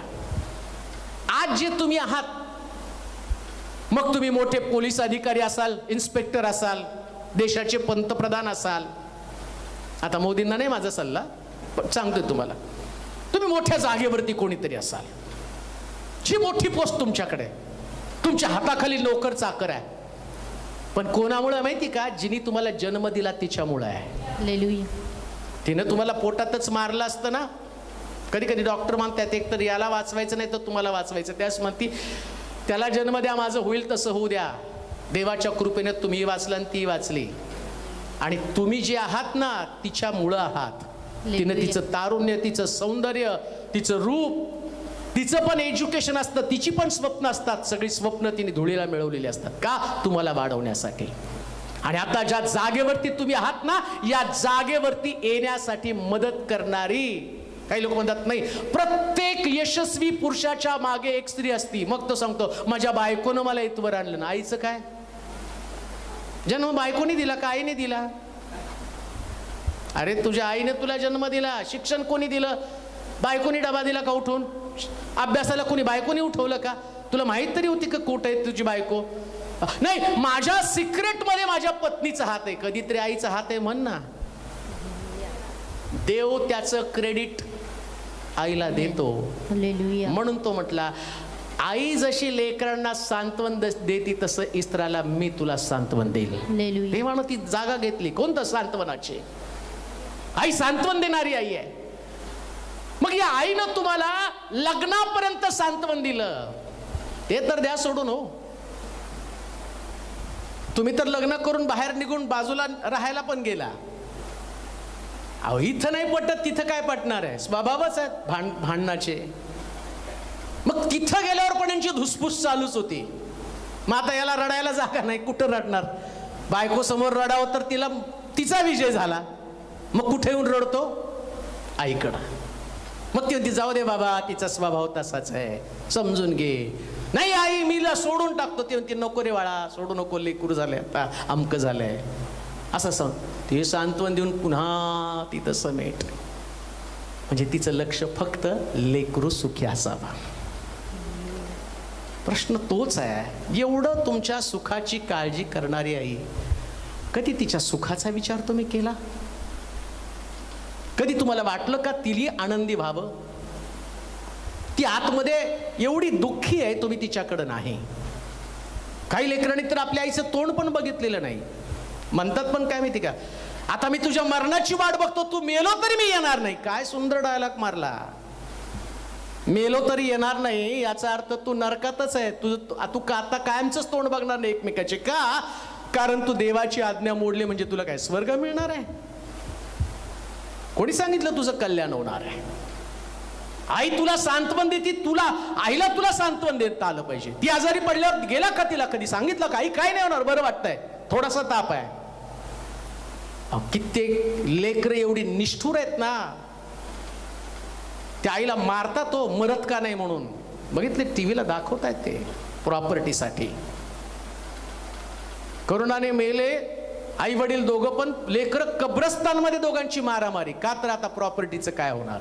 इतके निष्ठुर असल्या प्रकारची लेकरं ज्यांना आई वडिलांविषयी काहीच वाटत ना आईची किंमत आहे, त्यांना फक्त संपत्ती, पैसा, प्रतिष्ठा, नाव एवढ्या पुरतं त्यांचं जीवन आहे. आणि बायबल सांगतं आई सांत्वन देते, मग तुम्हाला आईला सांत्वन देता येत नाही का? देवानं तो म्हटला आई जशी सांत्वन देती तशी मी सांत्वन देतो. योहानाचं शुभवर्तमान 19 अध्याय आणि त्याचं 27 वचन वाचा. योहानाचं शुभवर्तमान 19 अध्याय आणि त्याचं 27 वचन. हा योहान. मग त्याने त्या शिष्याला म्हटले, पहा ही तुझी आई, ही तुझी आई. आणि त्यावेळेपासून त्या शिष्याने तिला आपल्या घरी ठेवून घेतले. पहा, येशू ख्रिस्तानं सुद्धा आपल्या आईची जबाबदारी. योसेफ कुठं होता? पण त्याला माहिती ना देवाच्या अंतःकरणामध्ये नेमकं काय आहे. लक्षात घ्या, योसेफाला त्याची बाकीची मुलं सांभाळतील त्याला माहिती होतं. आता येशूची जबाबदारी आईपुरती मर्यादित, कारण त्याचा बाप स्वर्गीय बाप आहे, तो समर्थ आहे. म्हणून बाप समर्थ असतो, पण आईला विशेष प्रकारची काळजी घेण्याची गरज असते. पहा बरं का, म्हणजे सांगतो याचा अर्थ असा नाही की त्याने योसेफाकडे दुर्लक्ष केलं. बाप समर्थ आहे, त्याचं अंतःकरण जे आहे ना, त्या लेकरांनी त्या मुलाने त्याच्याकडे आला काय आणि गेला काय त्याला काय फरक पडत नाही, कारण तो दिवसभर कामात असतो. त्याची अटॅचमेंट जास्त मुलाबरोबर नसते, आईची अटॅचमेंट असते मुलाबरोबर. आणि मुलाबरोबर तिची अटॅचमेंट असल्या कारणानं तिला नेहमी वाटतं मुलाने माझी चौकशी करावी. आता येशू ख्रिस्त, लक्षात घ्या, मरिया सुद्धा येशूची शिष्याच होती. 120 लोक माडीवरती एकत्र जमले ना, त्यास मरिया पण तिथं होती. आणि योहान वधस्तंभाच्या पायथ्याजवळ असताना अटॅचमेंट येशूच्या बरोबर असल्या कारणानं आता तिला मोठा प्रश्न पडला होता, येशू तू गेल्यावर माझं काय? लगेच येशूने जबाबदारी ओळखली आणि म्हटला, योहाना ही पहा तुझी आई. म्हणजे येशू आईची जबाबदारी पार पाडत होता. आज किती लेकरं जे आपल्या आई वडिलांची आईची जबाबदारी पार पाडत आहे, वडिलांची जबाबदारी पार पाडत आहे का? तुम्ही तरतूद केली का त्यांच्यासाठी? का तुम्ही अजून त्यांच्याच पेन्शनवरती अवलंबून आहात, त्यांच्याच पेन्शनसाठी भांडत आहात? लक्षात घ्या,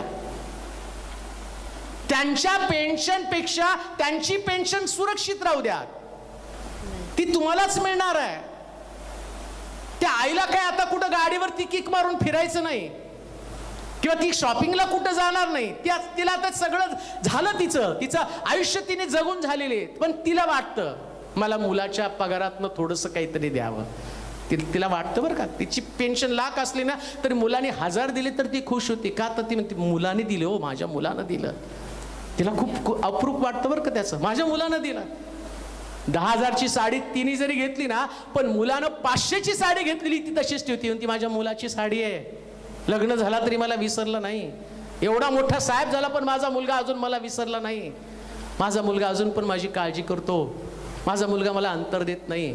अशी पण निष्ठुर मुलं आहेत. आईबाप इकडं मरून पडतात तर तिकडून ते म्हणतात आम्हाला व्हिडिओ कॉलिंगने दाखवा, आम्ही परदेशातनं येऊ शकत नाही आणि आम्हाला कसं पुरतात ते दाखवा. अशी निष्ठुर मुलं आहेत प्रियानो. पण इथं बायबल काय सांगतं माहिती का? येशू ख्रिस्तानं आपल्या आईची जबाबदारी पार पाडली. आणि जर तुम्ही ख्रिस्ताचे अनुयायी आहात, जर तुम्ही देवाचं वचन पाळणारे लोक आहात, मग यातून तुम्हाला सुटका नाही. पुन्हा मी तुम्हाला जोर लावून सांगेल, तुम्हाला तुमच्या आईच्या आज्ञेमध्येच राहावं लागेल. तुमच्या मर्जीप्रमाणे वागता येणार नाही, नाहीच वागता येणार. आणि मर्जीप्रमाणे वागायचं असेल ना तर तुमच्यातलं दीर्घायुष्य आणि कल्याण या दोन गोष्टी बाजूला काढून ठेवा. कारण ते अभिवचन आहे. आणि तो कल्याण व्हायला पाहिजे, कल्याण व्हायला पाहिजे. साहेब माझं कल्याण व्हावं म्हणून प्रार्थना करा. आणि बिचारा पाळक पण उगाच डोक्यावर हात ठेवतो, याचं कल्याण होऊ दे, याचं कल्याण होऊ दे. आता मी तुम्हाला सांगतो, तुमचं वाटोळं होण्याचं कारण तुम्ही हातानं वाटोळं करून घेतलेलं आहे. तुम्ही देवाची आज्ञा पाळली असती तर वाटोळं झालं नसतं. आणि परत प्रामाणिकपणे कुठं चुकलं माझं तेच मला कळत नाही. साहेब कुठं चुकलं सांगा. आता सांगतो इथून. बरेच लोक कुठं चुकलं, प्रामाणिक पापी कुठं चुकलं नेमकं कळना हो. एवढं प्रार्थना करतो, दशांश देतो, लोकांना मदत करतो, मलाच चांगलं व्हायला तयार नाही. कारण तुझी आई कुठे आहे ते बघ. जरा आणून ठेव घरामध्ये. दिवस कसे फिरतात बघ, कसे तुझ्या घरामध्ये आशीर्वाद यायला सुरुवात होतात. देवाचे प्रिय लोको, गोष्ट साधी पण खूप महत्वाची आहे. तुम्ही म्हणतो कुटुंबात शांती राहावी याच्यासाठी आम्ही एकमेकाशी पटावं म्हणून आम्ही विभक्त होत नाही. हो, विभक्त होऊ नका. तुम्ही, तुमची आई तुमच्या जवळ आहे म्हणजे तुम्ही आशीर्वादाच्या जवळ आहात. आणि देव त्याच्या वचनामधले आशीर्वाद असंच कोणाकडे तरी देत असतो. त्याला माहिती, हे लेकरं जे आहेत ना, तरुण झाल्यावर त्यांना म्हातारपणाची, मला कधी कधी प्रश्न पडतो, देवानी हे सगळं चांगलं ठेवलं, म्हातारपण नको होतं ठेवायला. म्हातार झाल्यावर लय कठीण असतं. पण देवाला माहिती आहे, हेच ठेवल्यामुळं माणूस बरोबर सरळ राहील, नाही तर सगळी व्यवस्थाच बिघडून जाईल. तरुणपण देतो, त्या तरुणपणामध्ये म्हातारपणा ज्यांनी अनुभवतात ना तुमचे आई वडील, हे तरुणपण एक दिवशी तुम्हाला त्या स्थितीमध्ये नेणार आहे. आणि आत्ता ज्या स्थितीला तुम्ही त्यांना आणून ठेवलेलं आहे त्याच्यापेक्षा भयानक स्थिती देव तुमची करणार आहे. आणि त्यावेळेस तुम्हाला पळता भई थोडी येईल. आणि आत्ता जी इन्व्हेस्टमेंट आई वडिलांमध्ये आहे ते तुमच्या म्हातारपणातली इन्व्हेस्टमेंट आहे. मग तुम्हाला काळजीचं कारण नाही का? कारण तुम्ही योग्य प्रकारचं गोष्ट करत आहात. तुमची आई तुमच्या घरात आहे ना, तुमच्या आईची तुम्ही चौकशी करता. तुमच्या आईला कधी अपशब्द बोलला नाही, कधी तिला शिवी दिली नाही, कधी तिची आज्ञा मोडली नाही, प्रेम करणं तिच्यावरती तुम्ही कधी विसरला नाही. मग तुम्ही देवाच्या आज्ञेचं पालन केलेलं आहे. आणि मग त्याचा परिणाम काय होतो? अजून एक वचन वाचत, करंथीकराचं दुसरं पत्र आणि त्याचा 12वा अध्याय 14 वचन. दुसरे करंथीकराचं पत्र 12वा अध्याय 14 वचन. पहा, तिसऱ्यांदा तुम्हाकडे येण्यास मी तयार आहे आणि मी तुम्हावर भार टाकणार नाही. कारण मी तुमचे काही मागत नाही, तर तुम्हीच मला पाहिजे आहात. आई बापांनी मुलांसाठी संग्रह केला पाहिजे. आता अजून एक जाता आईला सल्ला देत होतो मी. माफ करा आयांनो, मी एवढं सगळं तुमच्याशी चांगलं बोललो, पण थोडंसं हे थोडंसं ते मिक्स सांगायला पाहिजे ना. नाहीतर सगळ्या आया अगदी छाती फुगून बसलेल्या आहेत. एवढं चांगलं पाळक साहेबांनी सांगितलं, आमची मुलं सडकून काढली. पण इथं काय सांगितलं ते पण तुम्हाला जाता जाता सांगतो. आई बापांनी मुलांसाठी संग्रह केला पाहिजे. म्हणजे आईनं उधळ पण असता कामा नये. भविष्याचा पण विचार करायला पाहिजे ना. लेकरांसाठी संग्रह नाही. काय झालं, निघाले टूरला, काय झालं, लागले कपड्यांचा ढीग घरामध्ये, कोणतं कधी घातलं हे पण माहित नाही. आणि केवढ्याला त्याची किंमत पण विचारली नाही. बँकेत किती आहे, कपाटात बघा. अहो ते फाटणार आहे. धन्य ते आई वडील जे आपल्या लेकरांसाठी संग्रह करतात. याचा अर्थ असं पण मी म्हणत नाही की तुम्ही तुमच्या भावना मारून करा, पण अतिरेक करू नका. पौल काय म्हणतो माहिती का? आई बापांनी लेकरांसाठी संग्रह केला पाहिजे. काय लिहिले वाचा परत. आई बापाने मुलांसाठी संग्रह केला पाहिजे. मुलांनी आई बापांसाठी नव्हे. काही लेकर पण खुश झाली. बरं झालं, संग्रह नाही केला पाहिजे, ठीक आहे, कारण ते तुमच्या आधी मरणार आहेत. पण जिवंत आहे तोपर्यंत तुमचा पगार मात्र खाणार आहे. तुम्ही रिटायर होताना ते मरतील, म्हणजे त्यांना संग्रहाची गरज नाही. पण तुम्हाला तुमच्या लेकरांसाठी संग्रह करावा लागेल आणि आईबापांचं पण नियोजन तुम्हाला करावं लागेल. लक्षात घ्या आईनो, अतिरेक करू नका, खर्चिक बनू नका. तुमचं कुटुंब, तुमचं घर, याच्यासाठी तुमच्या लेकरांचं भविष्य पण तुम्हाला घडवता आलं पाहिजे. कशाला भविष्य घडवायचंय? कारण भविष्यामध्ये ते तुमचा आधार बनणार आहेत.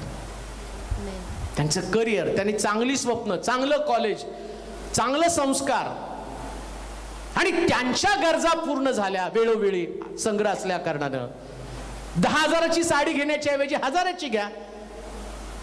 तेवढी शाईन खाती बर का ती. लोक विचारतात केवढ्याची, मग ते म्हणतात 1,000. अहो मला तर वाटलं 10,000ची. झाला का नाही भाऊ खाऊन? मग त्याला 10चीच घातल्यावर काय तुम्हाला कुठली हिरोईन म्हणणार आहे का? म्हटलं तरी तुम्ही दिसणार आहात का? प्रश्न तोच आहे. मग संग्रह करा ना, काटकसर करून जीवन जगण्याचा प्रयत्न करा. का तर तुमच्या लेकरांसाठी संग्रह केला पाहिजे हे देवाच्या वचनामध्ये लिहिलेलं आहे. मग ती आईची जबाबदारी आहे. कारण बाप पगार आणून आईच्या हातामध्ये देतो, तिला मॅनेज करावं लागतं. अंग हलतंय तोपर्यंत काम करा. 24 तास तो मोबाईल घेऊन त्याच्यावर ते चॅटिंग, व्हॉट्सअप, फेसबुक त्याच्यावर बसण्याच्या ऐवजी घरामध्ये धुणं भांडे झाडून पुसून तुम्ही केलं तर BP, शुगर सगळं दूर राहील. या मोबाईल, व्हॉट्सअपमध्ये आणि फेसबुकने तुमचं BP वाढणार, तुमचं शुगर वाढणार. याच्यात करोनाने हा मेला, त्याच्याने तो गेला, आज याचा नंबर लागला, परवा त्याचा नंबर लागला, हे बघणार आहे. आणि घरामध्ये साफसफाई करत बसला तर तुमचं घर करोनापासून मुक्त होणार आहे, तुमची लेकरं करोनापासून मुक्त होणार आहेत. संग्रह करा, नादी लागू नका त्याच्या. आई जर 24 तास त्या मोबाईल मध्ये असेल तर ती काय लेकरासाठी संग्रह करणार आहे? 24 तास जर ती फेसबुक आणि व्हॉट्सअपवर असेल, दुःखाची गोष्ट आहे. तिला स्वतःच्या पण आरोग्याची काळजी नाही, लेकरांच्या पण आरोग्याची काळजी नाही. बायबल सांगतं, मी नाही सांगत, बायबलमध्ये दिलंय. आणि म्हणिती सूत्राच्या पुस्तकात तिच्या संबंधाने म्हटलं, तिची मुलं सकाळी उठून तिला धन्य म्हणतील. कोणती? जी लेकरांसाठी आणि संग्रह करणारी आहे आणि त्या माते संबंधानं या ठिकाणामध्ये त्या आईला म्हटलं ती धन्य. लक्षात घ्या, नीतिसूत्राच्या पुस्तकामध्ये लिहिले किती अध्यायामध्ये? 31 अध्याय 27 वचन वाचा. तिची मुलं उठून तिला धन्य म्हणतात. तिचा नवरा पण उठून तिची प्रशंसा करून म्हणतो. नवरा सुद्धा तिची प्रशंसा करतो. का करतो? कारण ती फेसबुकवर नाही हो. सगळ्या बायका फेसबुकवर आहे, तूच नाहीये. सगळ्यांच्या आया व्हॉट्सअपवर आहे, तूच नाहीये. प्रमाणात वापरा ना. दिवस रात्र त्याच्यात घडून गेला तर त्या सैतानाला तुमचं कुटुंब तोडायला, तुमची लेकरं देशोधडीला लावायला किती वेळ लागणार आहे? देवाचे प्रिय लोक, मदर्स डे निमित्तानं, मातृदिनानिमित्तानं एकच तुम्हाला संदेश देईल. लेकरांनी आपल्या आई वडिलांचा सन्मान करावा आणि आईनं आपली जबाबदारी ओळखून आपल्या कुटुंबाचं पालन पोषण करावं. याच्यानं समाज व्यवस्था टिकून राहणार आहे. याच्यानंच देवाचं वचन टिकून राहणार आहे. याच्यानंच आमची लेकरं आम्हाला धन्य म्हणणार आहे. धन्य म्हणजे तू आशीर्वादित आहे आमच्यासाठी. आम्ही देवाच्या वचनाप्रमाणे जीवन जगू तर निश्चितच परमेश्वर आमच्यासाठी आणि आमच्या परिवारासाठी अभिवचन देऊन आमचा परिवार स्थिर स्थावर करणार आहे. गीत आपण गाणार आहोत, त्यानंतर आपण प्रार्थना करणार आहोत. खरोखर आई आमच्यासाठी फार मोठं आशीर्वादाचं कारण आहे. हे आम्ही पाहिलं, आम्ही अनुभवलं. आणि जेवढ्या माता या ठिकाणामध्ये, त्या सगळ्या मातांना आज विशेष करून या मातृदिनाच्या शुभेच्छा. आणि सगळ्यांना हा मायवार सुखाचा जाऊ ही माझी प्रार्थना असेल. तुमची लेकरं तुमच्यावरती प्रेम करू, तुम्हाला दीर्घायुष्य मिळवू आणि तुमच्या परिवारासाठी, तुमच्या लेकरांसाठी तुम्ही आशीर्वादाचं कारण बनव. खरोखर स्वतः देव म्हणतो की जशी आई आपल्या मुलाला सांभाळते तसं इस्रायला हे मी तुला सांभाळले. देवानं आम्हाला सांभाळलं, आम्हाला राखलं, त्याचे आभार मानू. आणि आज हे गीत आमचा देव आणि देवानंतर या पृथ्वी तलावर असणारी आमची आई. देवानं आपल्यानंतर आईला दर्जा दिलेला आहे आणि त्यांच्यासाठी गीत आपण समर्पित करूया.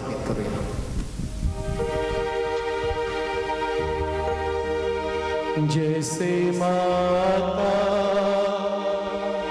संभालती है वैसे यीशु संभालेगा. जैसे माता संभालती है वैसे यीशु संभालेगा. जैसे माता संभालती है वैसे यीशु संभालेगा. जैसे माता संभालती है वैसे यीशु संभालेगा.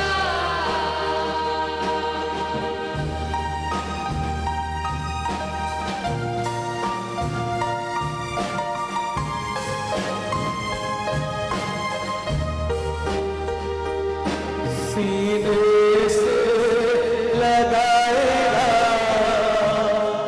चिंता सब हटाएगा.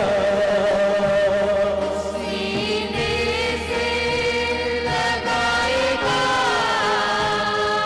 चिंता सब हटाएगा. जैसे माता संभालती है वैसे यीशु संभालेगा. जैसे माता संभालती है वैसे यीशु संभालेगा.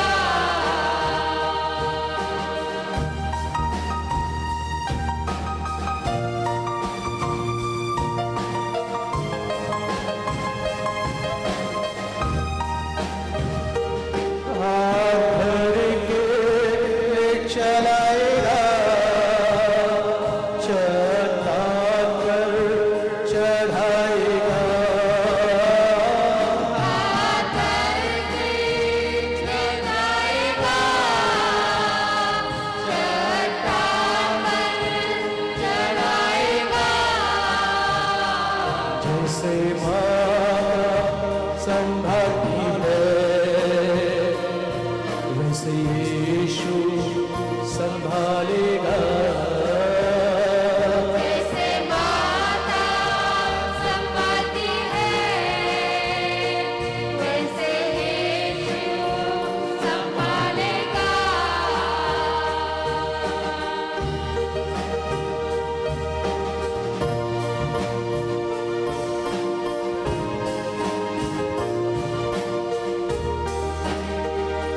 कभी भी न छोड़ेगा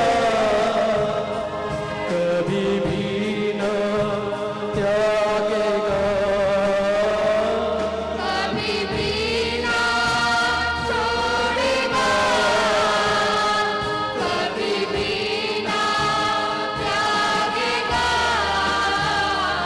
जैसे माता संभालती है वैसे यीशु संभालेगा.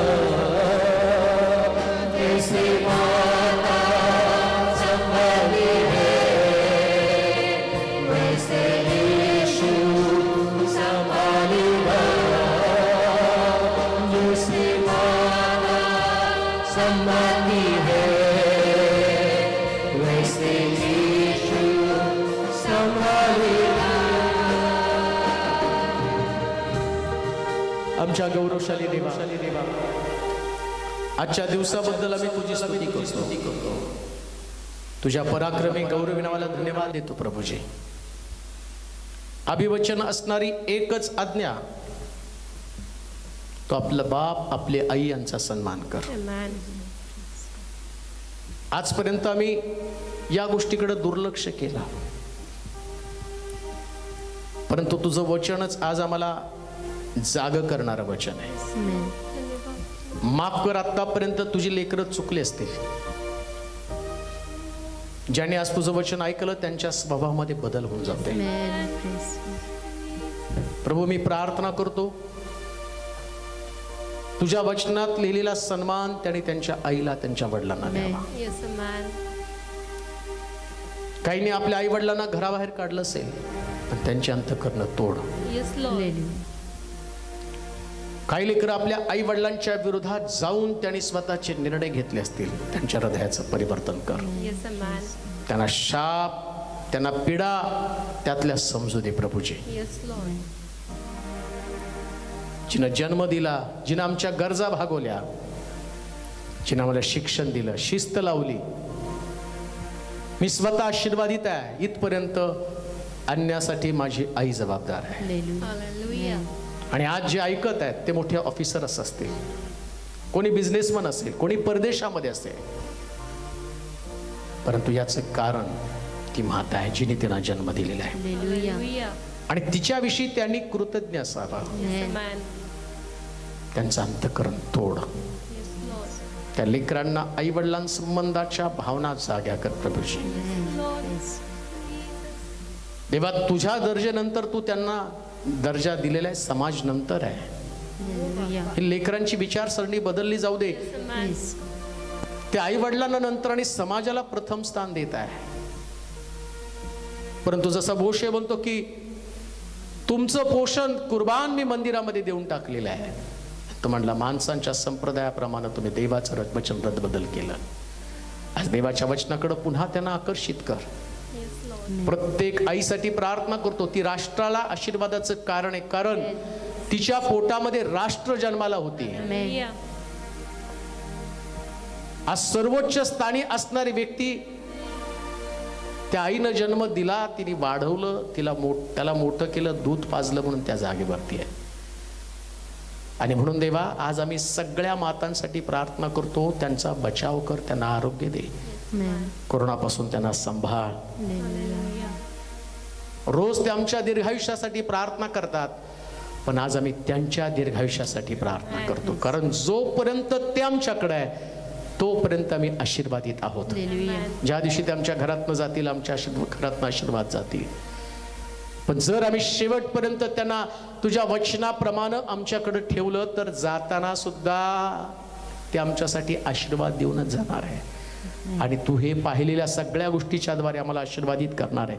ऐकणाऱ्या प्रत्येकाचं मन आज बदलून टाक. धन्यवाद देतो प्रत्येक मातेबद्दल प्रभूजी. तुला स्तुती देत, तुला गौरव देत, येशूच्या नावात ही प्रार्थना विनवणी केली म्हणून तो ऐक, मान्य कर.